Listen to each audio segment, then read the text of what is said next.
خواتین و حضرات، السلام علیکم۔ پاکستان کو بنانے اور چلانے والے لوگوں کی اکثریت احمق، جہل اور تھرڈ کلاس ذہنی صلاحیتوں کی مالک۔ پاکستان کو متحد رکھنے کے لیے، اکٹھا رکھنے کے لیے انہوں نے 3 ستون متعین کیے۔ نمبر 1 اسلام، نمبر 2 اردو زبان، اور نمبر 3 انڈیا کے ساتھ دشمنی۔ یہ تینوں ستون پاکستان کو ایک ریاست، ایک ملک، ایک سو کالڈ نیشن کے طور پر متحد نہ رکھ سکے، اور اسلام، اردو اور انڈیا دشمنی، اس نے ڈائیورسٹی کو تباہ کیا، اور جس کے نتیجے میں ہم ایک بند ٹنل میں بند ہو کے رہ گئے، جس میں نکلنے کا کوئی راستہ نظر نہیں آتا۔ یہ تینوں چیزیں پاکستان کو متحد نہ رکھ سکیں، اور آخر کار پاکستان 1971 میں ٹوٹ گیا، اور باقی ماندہ پاکستان ایک انتشار زدہ سوسائٹی اور نازک دور سے گزرنے والی ایک ریاست بن گیا، جس کے نتیجے میں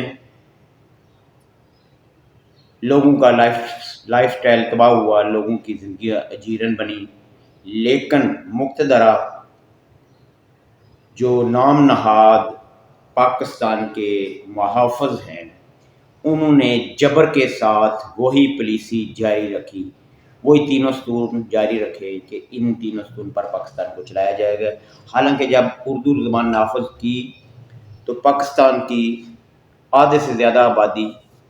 اردو زبان کا لفظ بھی نہیں جانتی تھی، نہ بولنا جانتی تھی، نہ پڑھنا جانتی تھی، اور اسلام کو نافذ کیا۔ یہ بھی ایک سوالیہ نشانہ ہے، اس پر کھل کر بندہ بول نہیں سکتا ہے، کیونکہ پاکستان ایک سیکولر ریاست کے طور پر حاصل کیا گیا تھا، اور پاکستان میں ہر مذہب اور ہر فرقے کے لوگ شامل تھے، تو اس میں اسلام کسی طور پر نہیں چل سکتا تھا، کیونکہ ہر فرقے کی ڈیفینیشن اسلام کے لحاظ سے الگ ہے۔ ان ساری چیزوں کے باوجود نام نہاد محافظ پاکستان کو اسی طرح چلانے پر ضد ہیں، اور اسی طرح چلائے جا رہے ہیں، اور پاکستان اب چلنے کے قابل نہیں رہ گیا۔ ایک انٹرنیشنل ادارے کی رپورٹ کے مطابق پاکستان کے پاس اب کچھ بھی نہیں بچا ہے، اور پاکستان صرف بجلی اور گیس کے بلوں پر چل رہا ہے، اور بجلی اور گیس کے بل اتنے زیادہ کر دیے گئے ہیں کہ غریب آدمی تو ایک طرف، جو مڈل کلاس لوگ ہیں وہ بھی بل پے کرنے کے قابل نہیں ہیں۔ تو آئندہ پاکستان کا کیا بنے گا، اس کے بارے میں کسی کو پتہ نہیں ہے، نہ کوئی پتہ کرنا چاہتا ہے، کیونکہ اشرافیہ اس ملک کے وسائل سے اور پاور سے لطف اندوز ہونا چاہتی ہے، اور جب اپنی باری بھگتا لیتی ہے تو پھر کسی ایسے ملک میں چلے جاتے ہیں جہاں پہلے سے ان کو نیشنلٹی ملی ہوتی ہے، اور انجوائے کرتے ہیں۔ اللہ حافظ۔